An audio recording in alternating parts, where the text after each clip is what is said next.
Assalamualaikum warahmatullahi wabarakatuh. Teman-teman, ketemu lagi bersama saya di channel Dejo Restorasi. Kali ini kita kedatangan motor Yamaha MURAH tahun 2012 dengan kondisi yang membingungkan. Ripuh wae emang ngecat oi. Ini harusnya bukan kayak gini warnanya ya.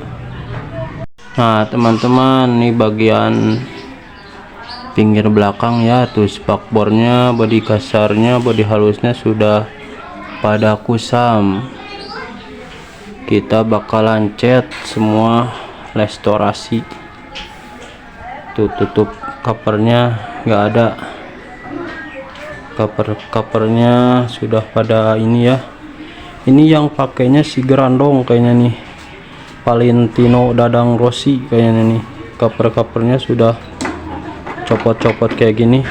Pokoknya tontonin terus video ini, jangan di skip. Jangan lupa like, komen, dan subscribe video ini ya. Langsung saja kita eksekusi restorasi. Check it out.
Nah, ini dia teman-teman hasil kita restorasi full, dari mulai bodi kasarnya, bodi halusnya, peleknya kelihatan sekarang hitam lagi ya, asalnya burik, kelihatan bodi kasarnya hitam lagi kayak muka si emen, dengan warna merah merona terlalu dipadukan dengan warna hitam, kelihatan motor jadi cakep lagi. Dengan uang 150.000 Anda bisa merestorasi, mengecat bodi. Dengan uang segitu motor kelihatan cakep lagi. Pokoknya sayangilah motor Anda, apalagi masalah bodi ya, karena bodi itu nomor satu. Terima kasih sudah menonton video ini. Assalamualaikum warahmatullahi wabarakatuh.